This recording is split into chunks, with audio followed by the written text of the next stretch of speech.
income, he could have just renovated the house himself. And we even talked to him about it. He was like, yeah, I'm going to probably take this money and do that at my house in Maryland. I'm thinking, all right, man, well, that's what you want to do, you know. Talk to me about that, being that y'all work in both areas. There, you said I could get you in a house in D.C., no money out your pocket, but Maryland, you know, might be safer, or there's these different connotations that, okay, people might think, well, PG County, I might have more land, or in D.C., there might be, you know, the taxation without representation, but at least I'm on top of everything, I can access everything. So go through the pros and cons of you know, the different cities and whether or not there is one that's better than the other. I don't think it's necessarily a better. It's all on what you want. It's like what you decide. If you want, you can still get a yard and a big house in D.C. Right. And actually getting that yard and a big house, you're going to pay exactly what you're going to pay in PG County, depending on what zip code you're in. Okay, sorry. Believe it or not. Shit that I learned. So it just really determines on what you want. Now, if you want to be in that first-time buyer kind of price range and have a formidable house with a yard and all that, yeah, you probably will have to go into PG County. Or you might have to go, you know, east of the river in D.C. But you're not going to go Capitol Hill, way uptown, nothing like that, and think you're going to spend, you know, first-time buyer prices. I mean, it's just not there. But it hasn't been there for a number of years. It's not like it just got gentrified and that happened. Like, it was never like that. You're not getting, as we like to say, you're not getting a house in a 3-syllable area, like not far from this radio station, and getting, you're not getting nothing of a Longfellow way uptown for no $200,000. It's not happening. In good condition. Right. It's just not going to happen. Right. But you can go east of the river and get a nice house, Deanwood, Lily Ponds, you know, some of those areas, and get you a nice family home.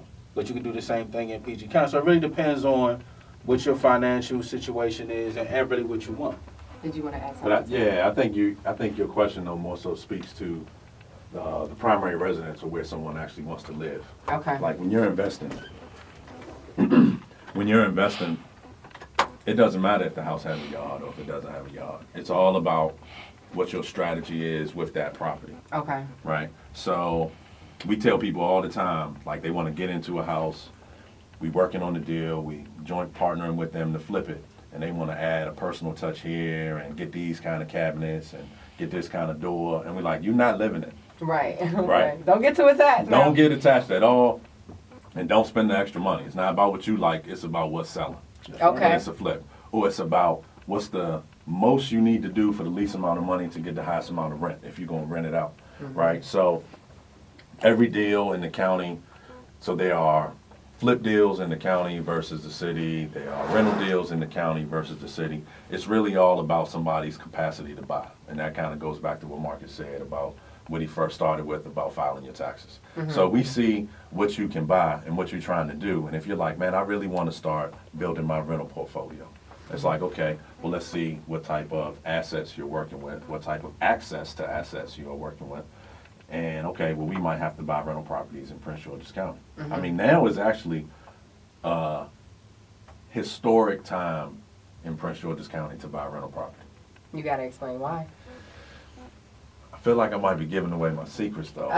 On the air. You know, just a little TV like You gotta come to the workshop. We gotta We'll come see to you the in Greenville. workshop. Come to the And it's no workshop. lie. It is a historic time. Anybody who wants to buy rental property, Prince George's County versus, you might hear people talk about out of town investing, or I can go to North Carolina and get a single family house, 3 bedrooms, 2.5 baths, colonial style house for $175,000. It doesn't matter what you're buying. If you get a $175,000 single family house in North Carolina versus a $175,000 condo here, if your net money is better here, who cares if it's a condo versus a house? It's better here than there anyway. Right. Like, we live here, we invest here. Why do you want to invest? Like, have you ever heard of someone talk about when they're investing in the stock market? I buy stocks in companies where I do business. Like, or I buy Starbucks, or I buy this because I shop there, or I eat Chipotle every day, so I'm gonna buy Chipotle stock. Like, invest where you live. And so, I know I'm kind of jumping all around, but I feel like you're gonna come. I'm bringing it back. Okay. We invest in this area, and if you're interested in building a rental portfolio, buying your first rental, buying your first house that you're going to live in that you know is going to be a rental, so you're not emotionally tied to it. Right. there's no opportunity like no other like there is in Prince George's County Right now. Yep. Or even buying your first flip that you can turn into. Okay. Yeah, that too. So you can buy a fixer-upper So I'm and listening turn to it this into a rental. right now. How do I get started? They say it, but I done been through the process. DMVfreeworkshop.com. Now, See, the problem is you see commercials on TV. Mhm. You go to meetups, and what's unique to Marcus and myself is that we are actually doing this business. We just don't talk about this business like we're doing it right here, and we only talk about right here. If you want to buy a rental property in North Carolina, I'm not your guy, okay. right? Some of the strategies are universal.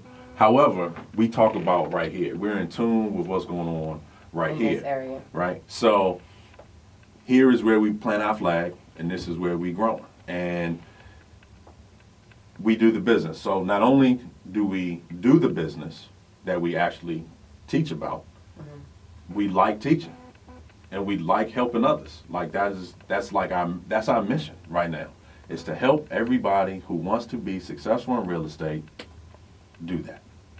So what if somebody is coming to you, they've had their own situation, debt to income is kind of crazy, and they've been trying to buy a house, but they're like, you know what, maybe if I come talk to y'all can give me the necessary tools, or let me know what am I missing, what is going on. What do you tell that person? They done been through the process, they trying to buy their own home, let alone, just try to figure out something to maybe bring their income up. Maybe investing could be something that they look into. So they beat down, they wore out, and they decide, all right, man, I'm gonna pull up on them in Greenbelt. What do you tell that person? We tell them you shouldn't be beat up. I mean, we that number one, if you've been doing it alone, we understand why you beat up, because we've been there. I mean, it's not easy. So that connotation, the thing that people have insinuated that it's going to be easy, you're just going to come in, no money down, and you're going to sign here and it's just going to work out. Throw that out. Okay. That was never going to work. So you being beat up, we understand why. So that's first. So you always got to calm them down first. It's okay. We all been beat up. Because everybody in this room is beat up. Even Right. us, we beat up too. However, you're not by yourself. Okay, That's the difference. So maybe the path that you were trying to go on alone wasn't meant for you to go on alone. So let's talk to some people, network with some people in here, and see who you may be able to fit in with, to may be able to get you down the path in a group. Right. It may be better for you to enter a deal with 3 or 4 other people. It may be better for you to maybe not buy a property, maybe lend some money on a property, get a return on that investment, and then go buy another property later. Ooh, okay. So maybe that Options. maybe it may be meant for you to join our mentoring program and learn a little bit more over a period of time, and then join a larger group, and then enter in a larger project that may give you a bigger return, but it may take a little longer. So you just kind of got to weigh your options, and it starts with coming to the free event either next week or at the monthly event,